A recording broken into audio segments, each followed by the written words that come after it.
हमारे साथी सुरेंद्र जी ने सदगुरु कबीर की एक साखी कही थी, सर्गुण की करी सेवा निर्गुण का करो ज्ञान। सर्गुण निर्गुण से परे तहाँ हमारा ध्यान। इस पर उन्होंने अपने विचार प्रस्तुत किया था। पर जो मिलते हैं और जो लोग सदगुरु कबीर की वाणी को मनन पूर्वक अध्ययन नहीं करते, साथ साथ किसी प्रकार के आग्रह से जो ग्रसित हैं,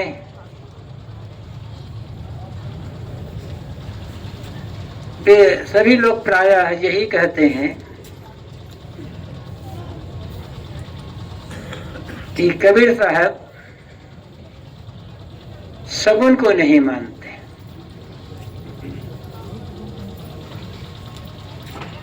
वे निर्गुण को उपासक हैं। और ये सामान्य लोग ही नहीं कहते, बड़े बड़े विद्वान कहलाने वाले लोग भी ऐसा कहते हैं और लिखते हैं और इसी पर ही जोड़ देते हैं। और लोगों के कहते सुनते बहुत सामान्य लोगों के मन में ये धारणा बैठ गई है कि कबीर साहब सगुन को नहीं मानते हैं। क्या सचमुच में ये बात सच है? मैं मानता हूं कि कबीर साहब निर्गुण को श्रेय देते हैं, लेकिन बिना सगुण के निर्गुण को समझा नहीं जा सकता है। निर्गुण सदगुरु कबीर का साध्य है, लक्ष्य।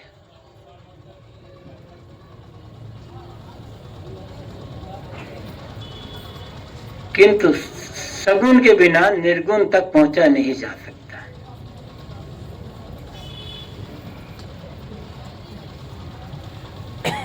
और थोड़ा सा विचार करके देखा जाए, आग्रह को, पक्षपात को, पकड़ को छोड़कर तो बड़ी सरलता से बात समझ में आ सकती है कि सदगुरु कबीर सच्चे सगुन को उपासना करने की बात कहते हैं। उनका सगुन झूठा नहीं है, सच्चा सगुन है। उनकी पंक्तियां आप लोगों ने सुनी होगी, आंख न मूंदो, कान न रूंधो, काया कष्ट न धारो, खुले नयन हंस हंस पहचानो, सुंदर रूप निहारो। भगवान, ईश्वर, परमात्मा, आप कुछ भी कह लो, साहब कहते हैं परमात्मा के दर्शन करने के लिए मैं आंख नाक कान बंद नहीं करता। परमात्मा को पाने के लिए मुझे काया कष्ट करने की आवश्यकता नहीं होती। मैं तो खुली आंखों से जिधर भी देखता हूं, मुझे भगवान भगवती के सुंदर रूप दिखाई पड़ते हैं।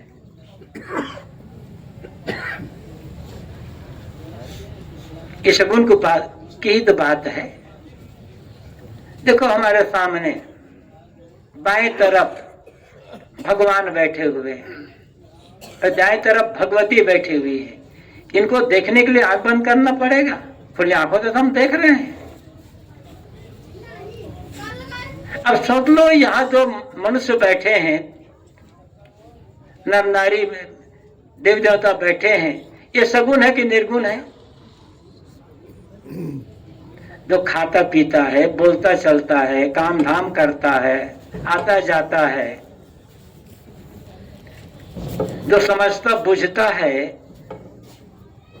समय से जो प्रेम करता है, समय से जो चांटा भी लगा देता है, समय है, समय से क्षमा भी कर देता है, समय से क्रोध भी करता है, जो डांट कर समझाता है, प्यार पुचकार कर समझाता है, प्रेम से समझाता है, जो बोलता चालता है, वो मनुष्य निर्गुण है कि सगुण है?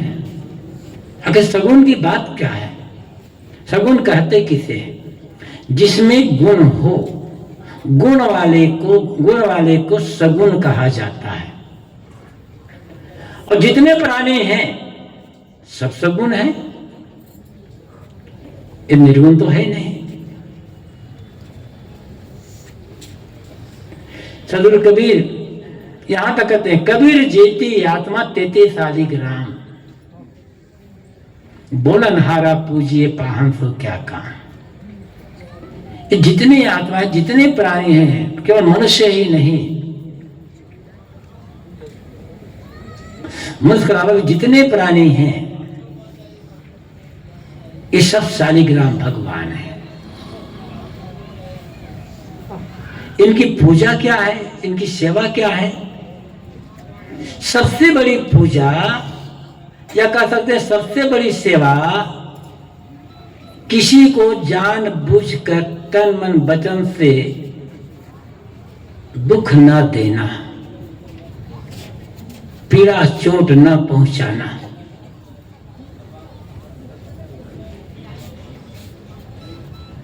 अरे कोई भी कर सकता है, कोई भी मनुष्य कितना संपदाशाली और कितना शक्तिशाली भी क्यों न हो, सबकी सेवा नहीं कर सकता। आदमी का समय सीमित है, शक्ति सीमित है और वस्तु में भी सीमित है। तो सीमित समय, सीमित शक्ति, सीमित वस्तुओं में हम सबकी सेवा कैसे कर सकते हैं? लेकिन हम किसी को जानबूझकर चोट ना पहुंचा, ये तो कोई भी कर सकता है। जहां कहीं भी रहें, वहां की व्यवस्था में सहयोग करें। ट्रेन में चल रहे हैं तो ट्रेन में चलने वाले जो सहयात्री हैं, उनके साथ प्रेम का, सेवा का, सुंदर आदर का, सम्मान का व्यवहार करें। उन्हें परेशान न करें तो सेवा हो गई। आप ट्रेन में, बस में यात्रा कर रहे हैं, सामने वाले जो आपके अगल बगल जो यात्री बैठे हुए हैं, आप उनका सहयोग नहीं कर सकते, कोई बात नहीं, उन्हें परेशान करना बंद कर दो, किसी प्रकार से सेवा तो हो जाएगी। तो कबीर साहब का परमात्मा जानदार है, जीवित, सगुण है। इन्हें देखने के लिए किसी जंगल में जाने की आवश्यकता नहीं है, किसी तीर्थ में जाने की आवश्यकता नहीं। जहां है आपका घर ही मंदिर है। सुबह उठे आप और सुबह उठ करके ये भावना करें, जितने भी पुरुष आपके घर में हो, उम्र कुछ भी हो, रिश्ते कुछ भी हो, जिनकी याद आए, सोचें कि ये भगवान है, देवता है। जितनी नारियां हैं, वे भी चाहे किसी रिश्ते में हो, किसी उम्र में हो, उनकी याद आए, सोचो कि ये भगवती है, देवी है, और आदर, सम्मान, स्नेह, प्रेम, सेवा, मीठी वाणी पूर्वक उनका व्यवहार करें। ये असली पूजा है। मीठी वाणी से बात करना, उनको जो सके सुविधा, सम्मान, आदर, सेवा, प्रेम देना, यही तो वास्तविक पूजा है। घर के सभी लोग ऐसा करना शुरू कर दें तो आपका घर ही मंदिर बन जाएगा, वास्तविक में सच्चा मंदिर बन जाएगा। लेकिन ऐसा नहीं करते। पति पत्नी में कला है, पिता पुत्र में कला है, सास बहू में कला है, भाई भाई में कला है, और एक बाहर मंदिर बना लिए वहां जाकर पूजा कर रहे हैं, तो पूजा सफल नहीं होगी आपकी, और झूठी पूजा होगी, दिखावे की पूजा होगी, अहंकार हो जाए कि हम बड़े पुजारी हैं। आपकी वो पूजा आपके घर में आनी चाहिए, सरल मन हो, कोमल मन हो, विनम्र मन हो, सबके लिए सुंदर भाव हो। इससे बड़ी पूजा और क्या होगी? तो यही तो भगवान है ना। आप कोई व्यवसाय करते हैं, व्यापार करते हैं, किसी आपका कोई कारखाना है, आपकी कोई फैक्ट्री है, वहां बहुत से वर्कर्स हैं, उन वर्करों को समय पर आप तनख्वाह दें, उनको उनके सुख सुविधा पर ध्यान दें, उनकी पूजा तो होगी। मंदिर में पूजा कर रहे हैं, खूब दान कर रहे हैं, मंदिर के भगवान को सोने का मुकुट चढ़ा रहे हैं, और कारखाने पे फैक्ट्री में जो मजदूर हैं उन्हें समय से तनख्वाह नहीं दे रहे हैं, तो झूठी पूजा है आपकी। मजदूरों का हक मार करके मंदिर के भगवान को सोने की मूर्ति पहनाना यह पूजा नहीं है, अपराध है। आप मंदिर मानते हो, भगवान को मानते हैं कि वहाँ भगवान मंदिर में भगवान है, आप सोने मुकुट पहनाए, ईमानदारी की कमाई से पहनाए, बेईमानी की कमाई से नहीं, किसी का हक मार करके नहीं, किसी का दिल दुखा करके नहीं। गुरुदेव जी की पंक्तियां यहाँ कहीं टांगे होंगे, सामने से टंगे हैं। दिल दया रहम को तजकर संध्या नमाज खाली है, प्राणी से बैर बनाकर ईश्वर पूजा जाली है। जिसे देखते नहीं है उसकी पूजा, और जिसे देखते हैं उसके साथ दुर्व्यवहार, ये झूठी पूजा है। जिसे देख रहे हो, जिसे मुलाकात कर रहे हो, जिसके साथ उठ बैठ रहे हो, जिसके साथ काम धाम कर रहे हो, वो तो सगुण परमात्मा है ना। इसको देखने के लिए क्या आंख बंद करना पड़ेगा, कि कान बंद करना पड़ेगा, कि जंगल जाना पड़ेगा, कि भूख प्यास सहन करना पड़ेगा? बड़ी सरल सी बात है, लेकिन इतनी सी बात हमारी समझ में नहीं आ पाती है। साहब कहते हैं, आंख न मूंदो, कान न रूंधो, काया कष्ट न धारो, खुले नयन हंस पजाऊं, सुंदर रूप निहारो। खुली आंखों से मैं जहां देखता हूं मुझे भगवान सुंदर रूप दिखाई पड़ता है, जिधर देखो उधर ही भगवान। भगवान को खोजना कहाँ है? मिला मिलाया है, पहचानना है। कहा गया है, बड़े प्रेम से मिलना दुनिया में इंसान रे, न जाने किस भेष में बाबा मिल जाए भगवान। किस भेष में नहीं, हर भेष में भगवान में, हर भेष में भगवान है, हर भेष में। लेकिन हम इन्हें पहचानते नहीं हैं, समझते नहीं हैं इनको। समझते हैं ये तो मनुष्य है, ये तो जानवर है, ये तो पक्षी है, वही तो भगवान है। वही जब कन कन में भगवान आप कहते हो, तो क्या मनुष्य में भगवान नहीं है? पशुओं में या पक्षियों में भगवान नहीं है? यदि मनुष्यों को, पशुओं को, पक्षियों को भगवान नहीं समझ सकते, भगवान नहीं मान सकते, तो आपका ये कहना झूठ है कि कन कन में भगवान है। क्योंकि पशु पक्षी मनुष्य कनकन के बाहर तो है नहीं ना, कनकन के भीतर ही तो है।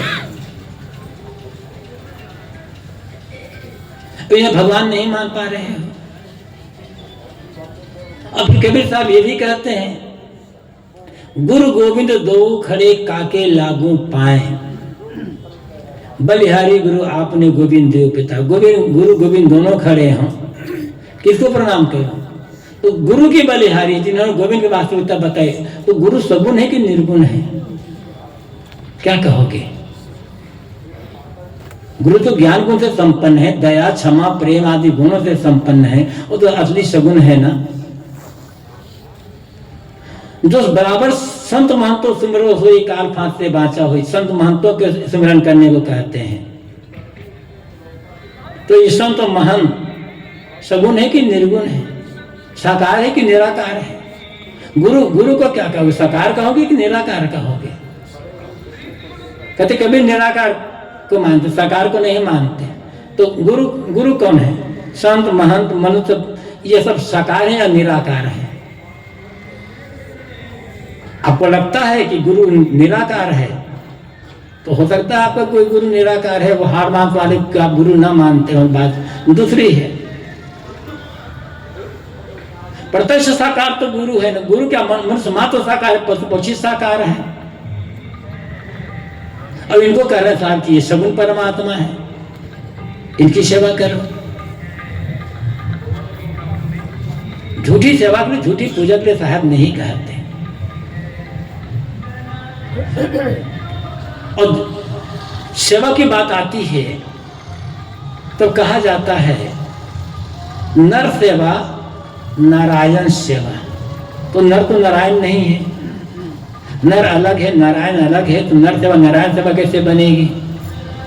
नर सेवा नारायण सेवा तो तभी बनेगी जब नर ही नारायण होगा।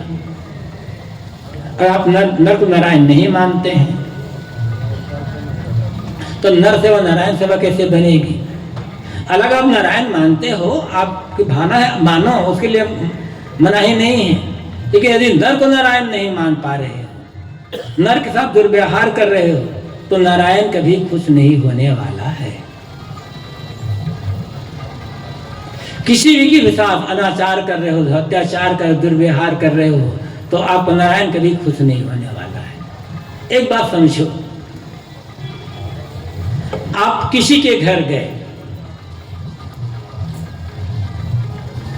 और फल लेकर, मिठाई लेकर, माला लेकर के गए, और जाते ही उस व्यक्ति के चरणों में फल फूल मिठाई रुपया पैसा अर्पित किए, हार पहनाकर बड़ी श्रद्धा के साथ उस व्यक्ति का पैर छूकर प्रणाम किए, आपने खूब उसकी पूजा की। और जब इतना करने के बाद उस आदमी का एक छोटा बेटा आया, तो उसे कान को पकड़कर जोर से ऐर दिए और गाल में 2 चांटा लगा दिए, वो आदमी खुश होगा? वो तो डांटेगा तुरंत आपको। लेकिन आप उस आदमी को फूल माला न पहनाओ, मिठाई पैसा अर्पित न करो, जब उसका बच्चा आए तो उसे प्रेम से गोद में उठा लो, उसको पुचारो से उसको खिलाओ, आदमी खुश हो जाएगा। ऐसे ही एक भगवान की सेवा करते, मंदिर में जा करके भगवान के जो बंदे हैं मनुष्य, उनके साथ अत्याचार करते, भगवान खुद कैसे हो जाएगा? कहते हो ना कि हम सब भगवान की संतान हैं, तो भगवान की संतान के साथ अत्याचार कर रहे हो, भगवान की सेवा कर, भगवान खुश होगा? थोड़ा सा विचारो। कबीर साहब कहते हैं ये जो मनुष्य है, प्राणी है, ये सब भगवत स्वरूप है। ईश्वरा सर्वभूतानां हृदये अर्जुन तिष्ठति, गीता में कहा गया है। श्री कृष्ण कहते हैं अर्जुन, ईश्वर तो सभी प्राणियों के हृदय में बैठा हुआ है। तो जहां ईश्वर बैठा वो तो ईश्वर हो गया ना, ये तो सगुण है। फिर इसलिए कबीर साहब कहते हैं कि आंख न मूंदो, कान न मूंदो, काया का संधारो। भगवान देखने के लिए मैं जंगल जाता नहीं, पहाड़ नहीं जाना पड़ता मुझे। जहां हूं, जहां बैठा हूं, वहीं खुली आंखों से, खुले नेत्रों से मुझे भगवान सुंदर रूप दिखाई पड़ता है, जिधर देखो उधर। इसलिए मैंने कहा था कि आप अपने घर से तो शुरुआत करें। छोटे बड़े जितने भी लोग हों, निश्चित है घर में जितने भी लोग हैं, आपके परिवार में सबकी योग्यता एक बराबर नहीं है। सबका काम करने का ढंग, सबका सोचने विचारने का ढंग अलग अलग है। सब बराबर हो नहीं सकते, लेकिन सबको आदर प्रेम सेवा पसंद है तो ये तो किया जा सकता है ना, इसलिए भटकने की आवश्यकता नहीं है। और एक याद रखो, सेवा की आवश्यकता सदैव जानदार को होती है, बेजान को नहीं होती है, क्योंकि दुख तकलीफ पीड़ा दर्द जानदार को होते हैं। बेजान को दुख नहीं होता, पीड़ा नहीं होती, तकलीफ नहीं होती, दर्द नहीं होता है। ये माइक बेजान है। अब हम सोचे कि माइक को ठंडी लग रही है तो स्वेटर पहना दें, क्या कहोगे? माइक को गर्मी लग रही है, माइक को बुखार हो गया है, माइक है ना। अब गर्मी मान लो धूप में ये माइक पड़ा हुआ है, अब गर्म हो गया, अरे माइक को बुखार हो गया है, डुबा दो पानी में, काम तो आ जाएगा उसके बाद ना।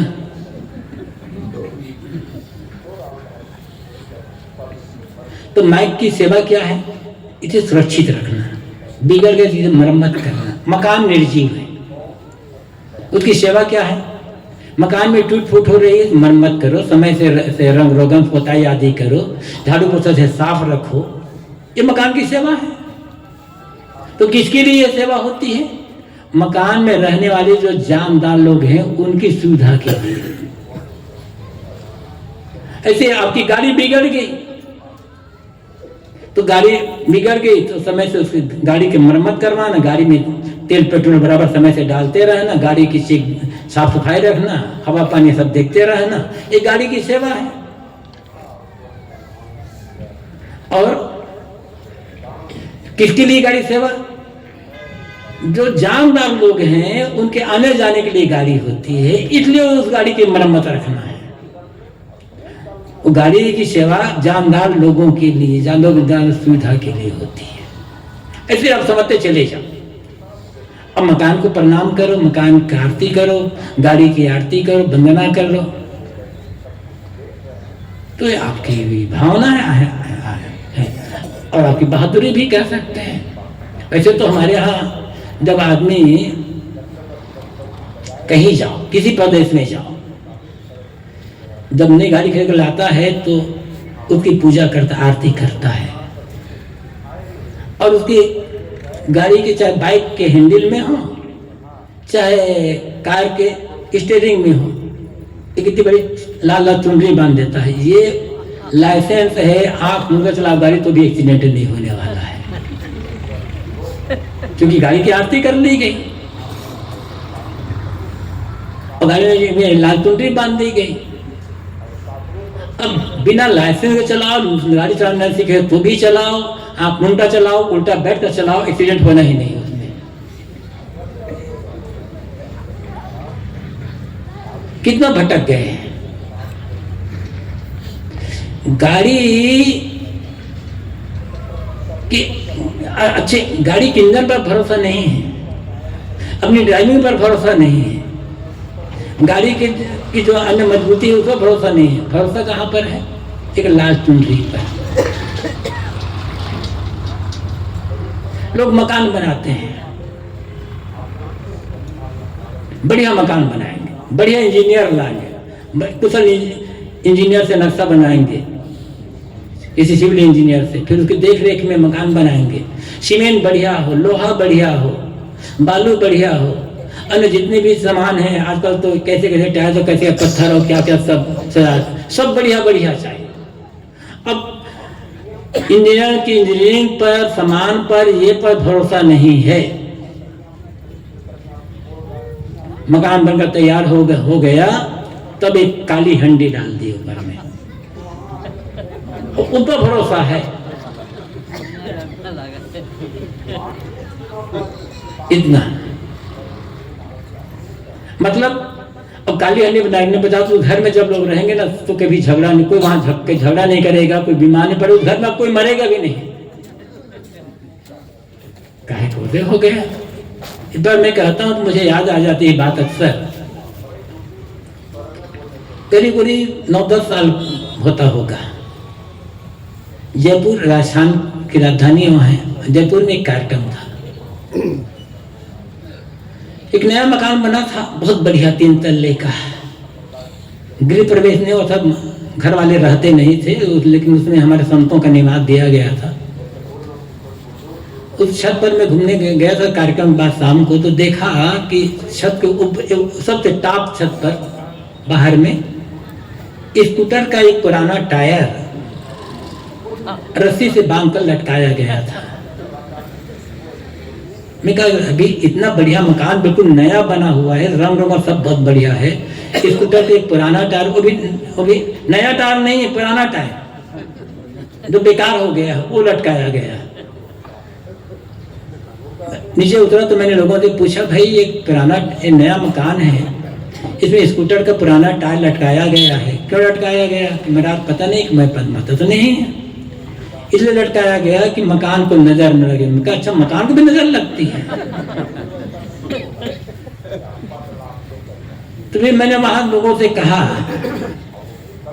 कि यदि सचमुच में इस पुराना टायर लटकाने से नजर नहीं लगती है, अच्छी बात है, तो घर के मालिकों को कह दो, और आप लोगों को भी मैं कह रहा हूं, सब के सब अपने गले में एक एक टायर लटका दो, मौत की नजर नहीं लगेगी आपको, उससे भी आप बच जाओगे। कितना बढ़िया सा तरीका है। बड़े बड़े डॉक्टर आदमी नहीं बचा पा रहे हैं आपको, वैज्ञानिक नहीं बचा पा रहे हैं, एक पुराने टायर लटका दो, मौत नजर बचाएगी, और गले में कभी दर्द भी नहीं होगा, कभी मुड़ेगा भी नहीं ऐसे। ये आपकी मानसिक कमजोरी, ये तो इधर से बात आ गई। तो मैं ये कह रहा था कि आप सब कुछ करोगे, लेकिन घर के जो लोग हैं या आपके कर्मचारी हैं उनके साथ सुंदर व्यवहार नहीं करोगे, जो साक्षात परमात्मा है, जीवित परमात्मा, उनके साथ सुंदर व्यवहार। और इनको देखने के लिए कहीं जंगल आदि जाने की क्या जरूरत है? वो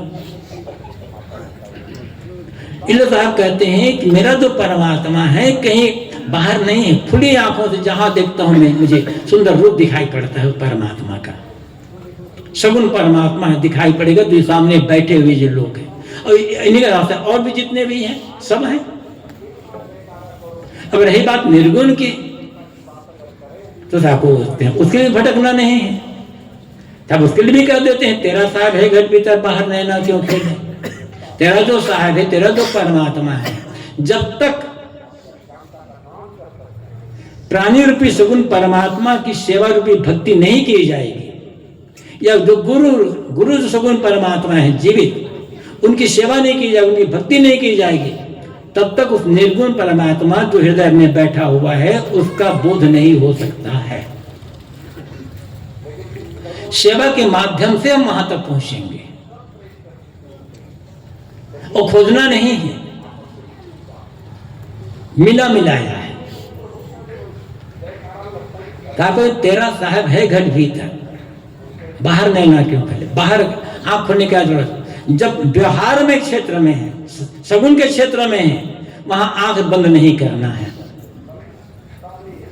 लेकिन जब निर्गुण क्षेत्र में आना है तब आंख बंद करने की आवश्यकता होती है।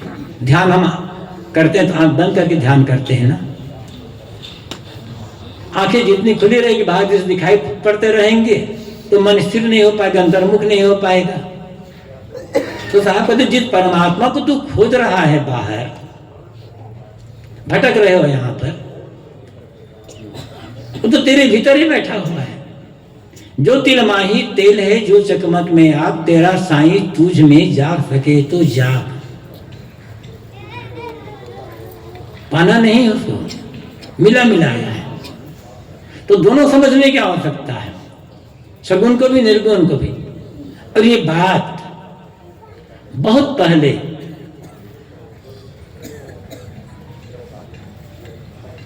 ऋग्वेद में भी कही गई है, बहुत सुंदर है। एक विराट पुरुष का वर्णन है ऋग्वेद, पुरुष सूक्त ही है, उसमें विराट पुरुष का वर्णन आता है। उसमें कहा गया है सहस्र शीर्षा पुरुषा साक्षात सहस्र पाद, सब भूमि विस्तृत वृत्ताद अधितिष्ठ दशांगुलम। वो जो विराट पुरुष है उसके हजारों सिर है, हजारों आंखें, हजारों पैर, हजारों हाथ हैं। हजारों कहने का एक तरीका है, मतलब असंख्य। विराट पुरुष परमात्मा के असंख्य सिर हैं, असंख्य आंखें, असंख्य हाथ पैर आदि सब है। तो विराट पुरुष कौन है? ये प्राणी मात्र की समष्टि। ये जितने प्राणी हैं कि मनुष्य ही नहीं, पशु पक्षी कृमि कीट आदि, ये जितने प्राणी हैं उस विराट पुरुष परमात्मा कहेंगे। अब समझ लो कि कितने सिर हो सकते हैं। हम केवल मनुष्यों की गणना किए हैं ना, कीड़े मकोड़े मच्छर चींटियां की गणना तो नहीं किए हैं, पक्षियों की गणना तो नहीं किए हैं। और सब के सब उस विराट पुरुष के हाथ पैर से ग्रीवा आदि हैं। कितने होंगे? असंख्य होंगे, असंख्य। ये विराट पुरुष की परमात्मा की कल्पना है, सबके संग सामूहिक रूप। इसलिए मैंने कहा था कि किसी को जानबूझकर तकलीफ ना दे। और बाकी हम विराट पुरुष की कल्पना करते हैं, वो एक भावना है हमारी, कल्पना करते हैं। कई जगह अक्सर जैसे रावण के लिए कहा जाता है 10 कंधर, रावण के 10 सिर। रावण के भी एक ही सिर थे,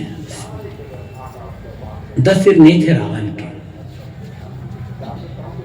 मतलब 10 आदमी जैसी योग्यता उसमें रही होगी, इसलिए कह दिया गया है।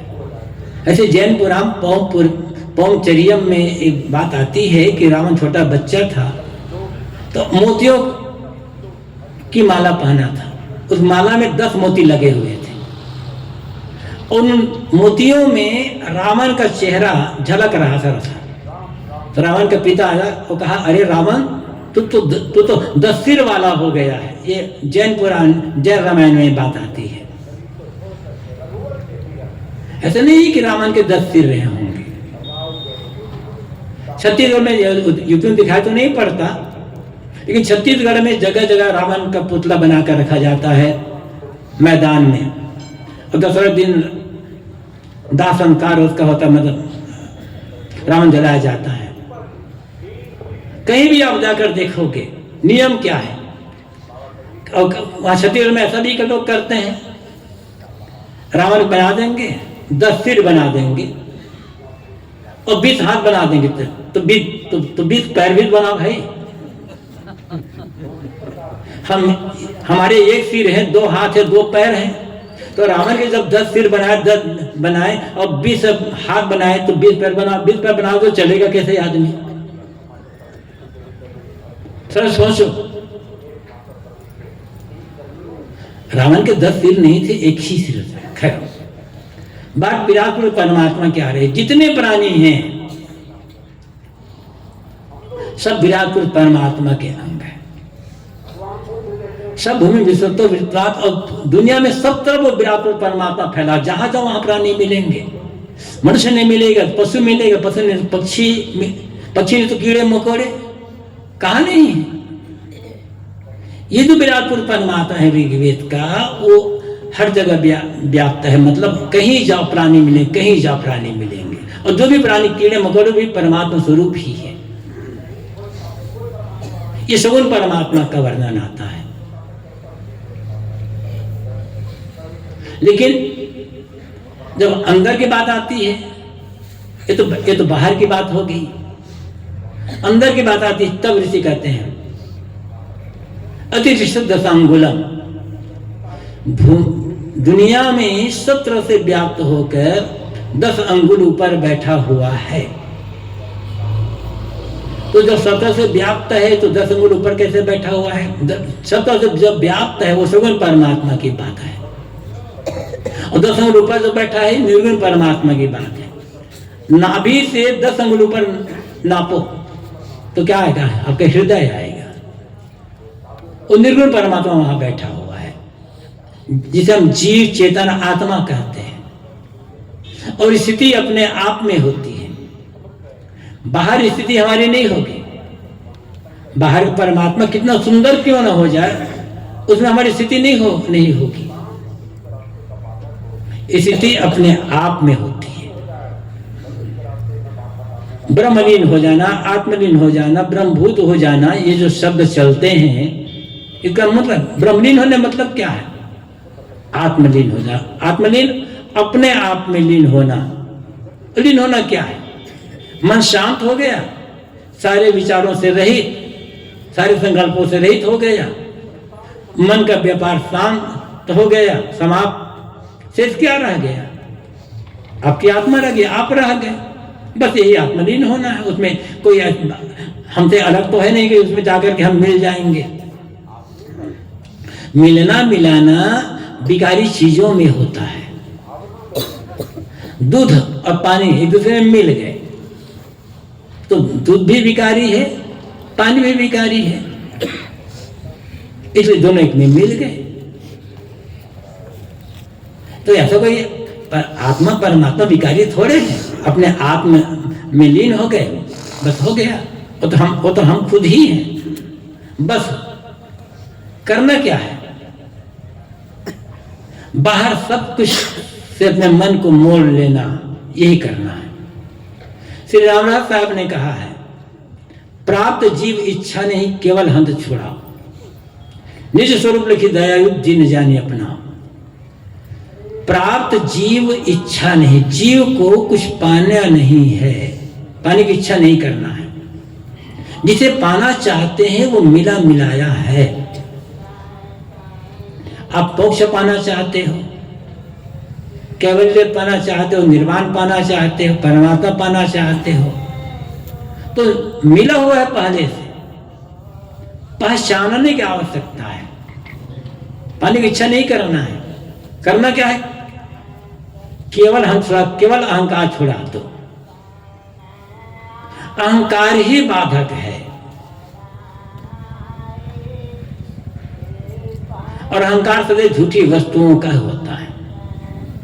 तो अपने लिए कहते हैं सारा अहंकार छोड़ दो, मैं मेरी की भावना, अहंता ममता का त्याग कर दो, इच्छा मात्र का त्याग कर दो। शेष क्या रहेगा? परमात्मा रहेगा।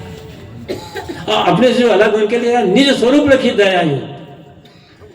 अपने से जो भिन्न लोग हैं, भिन्न व्यक्ति हैं, भिन्न प्राणी हैं, उन्हें अपने समान जान करके उनके साथ दया पर करुणा, प्रेम, सेवा का व्यवहार करो। बस तो आप में स्थिति, ये निर्गुण परमात्मा, इस इच्छा, कामना, अहंकार का त्याग कर देना, ये निर्गुण परमात्मा की उपासना है। सेवा, प्रेम, आदर, सम्मान, ये सगुण परमात्मा की उपासना है। और आवश्यकता दोनों की होती है। और जितना जितना हम अन्य जो प्राणी हैं, मनुष्य हैं, उनका दया, करुणा, प्रेम का व्यवहार करेंगे, और जो साक्षात गुरु हैं उनकी सेवा भक्ति करेंगे, तो अन्य जो प्राणी हैं उनके साथ दया, करुणा, प्रेम का व्यवहार करने से मन का मैल दूर होगा। और गुरु रूपी जो सगुण परमात्मा है, उसकी सेवा भक्ति करने से ज्ञान प्राप्त होगा। और ज्ञान प्राप्त करके सब तरफ से मन, अपने मन को समेट लेकर आत्मलीन कर देते, निर्गुण परमात्मा को उपासना हो जाएगी। तो बात यहाँ से चली थी कि लोग कहते हैं कि कबीर साहब तो सगुण को मानते ही नहीं है। भूल है लोगों की। आपकी सगुण की व्याख्या अलग हो सकती है, लेकिन आपकी व्याख्या सही है, ऐसी बात तो नहीं है। कबीर साहब जितने प्राणी सब सगुण परमात्मा, सब सगुण परमात्मा। इसलिए प्राणी मात्र के साथ कहते हैं, ढाई आकर प्रेम का पढ़े तो मनुष्य प्रेम का ढाई आकर पढ़ लेता है। प्रेम किसके साथ किया जाता है? मनुष्यों के साथ, प्राणियों के साथ प्रेम किया जाता है। तो सगुण परमात्मा है, इनको समझना है। जानबूझकर हमारे द्वारा किसी को किसी प्रकार से कष्ट न होने पाए, इतना ध्यान रखें, बस सबकी सेवा हो जाएगी। और जब तक ऐसा नहीं करेंगे तब तक निर्गुण परमात्मा का ज्ञान होगा ही नहीं, उसका अनुभव नहीं होगा, उसमें स्थिति नहीं हो पाएगी। तो कबीर साहब सगुन को श्रेय देते हैं और सगुन साहब प्रेम सेवा का व्यवहार करने को कहते हैं, किंतु यहाँ रुकना नहीं है, इससे आगे बढ़ करके जो आत्मा रूपी जो निर्गुण परमात्मा है उसमें स्थिति बनानी है। उसमें स्थिति बन गई, आत्म स्थिति ही परमात्मा स्थिति है, आत्म स्थिति ही ब्रह्म स्थिति है, उसको आप जो कुछ करना चाहे सब कर सकते हैं। तो ये यदि किसी के मन में ये भ्रम हो कि कबीर साहब सगुन को नहीं मानते, तो उसे अपने भ्रम को दूर करने की आवश्यकता है। उसके लिए कबीर वाणी को पढ़ने की आवश्यकता है और कबीर वाणी के जो विद्वान संत हैं उनसे मिल करके उनसे समाधान करने की आवश्यकता है। नहीं तो हम भ्रम में पड़े रह जाते हैं और कहते कहते समय बीत जाता है। असली सगुन कबीर साहब मानते हैं, वो उनकी सेवा साधन है, साध्य है निर्गुण परमात्मा को जान करके, आत्मा को जान कर आत्मस्थित हो जाना। और ये कोई भी व्यक्ति बड़ी सरलता से समझ सकता है, बस आवश्यकता है काम करने की, समझने की और साधना करने की। आप सबको बहुत बहुत धन्यवाद। अपनी वाणी को यहीं पर विराम।